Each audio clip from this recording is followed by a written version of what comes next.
তীব্র দাবদাহে বিপর্যস্ত হয়ে পড়েছে কুষ্টিয়ার পোল্ট্রি শিল্প। তীব্র গরমে খামারগুলোতে প্রতিদিনই মারা যাচ্ছে শত শত মুরগি। বিপাকে পড়ছে ছোট বড় 18,000 খামারি। এর মধ্যে অনেক খামার বন্ধ হয়ে গেছে, যেগুলো রয়েছে সেগুলো প্রায় বন্ধের পথে। ফলে দেখা দিয়েছে শত কোটি টাকা লোকসানের শঙ্কা। দ্রুত সরকারি সহযোগিতা চায় খামারিরা। ইরফান রানার ক্যামেরায় কুষ্টিয়া থেকে নাহিদ হাসান তিতাসের রিপোর্ট। কুষ্টিয়া জেলায় সোনালী ও ব্রয়লার মুরগির খামার রয়েছে প্রায় 20,000-এর মতো। গত এক মাসের তীব্র দাবদাহে বিপর্যস্ত হয়ে পড়েছে এ শিল্প। তীব্র গরমে মুরগি মারা যাওয়ায় ইতিমধ্যে বন্ধ হয়ে গেছে প্রায় 5,000 খামার। আর বাকি যে খামারগুলো রয়েছে সেগুলো প্রায় বন্ধের পথে। খামারগুলোতে প্রতিদিনই মারা যাচ্ছে শত শত মুরগি। এতে বিপাকে পড়েছে কুষ্টিয়ার ছোট বড় 18,000 খামারি। গরমে প্রত্যেক দিন স্টক করে মুরগি মারা যাচ্ছে। আর এই গরমের ফলে আমাদের যে পরিমাণ খাবার খায় ওজন হওয়ার কথা, তার থেকে 3 থেকে 400 গ্রাম খাবার খায়ও সেই পরিমাণ ওজন আসছে না। মুরগি মারা যাচ্ছে আপনি 4-5টা করে, কারেন্ট থাকছে না, লোডশেডিং হয়ে গেছে বেশি।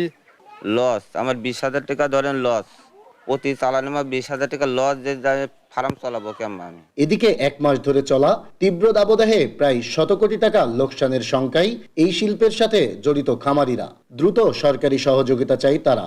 সরকারের কাছে তো চাচ্ছি কিছু দেখে যদি এখন সহযোগিতা করে, ব্যবসাটা এরকম লোকসান হয়ে যাচ্ছে।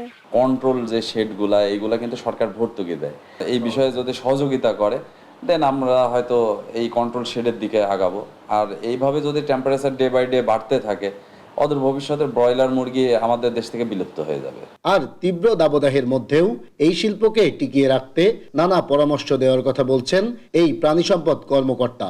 কিছু পানি ছিটাইয়ে বা উপরে একটু চট দিয়ে একটু পানি ছিটাই দিলে তাহলে দীর্ঘ সময় থাকবে, অথবা চালার নিচেই কোনো সিলিং, পাটকাঠি, চট বা চাটাই এরকম কোনো কিছু দিয়ে যদি সাময়িক কিছু ব্যবস্থা করলে পারে, এই অল্প সময়ের ভিতরে তারা মানে আগের টেম্পারেচার অন্তত 2 থেকে 3 ডিগ্রি বা 4 ডিগ্রি, অনেক ক্ষেত্রে দেখা যায় যে 5 ডিগ্রিও কমায় আনতে পারে।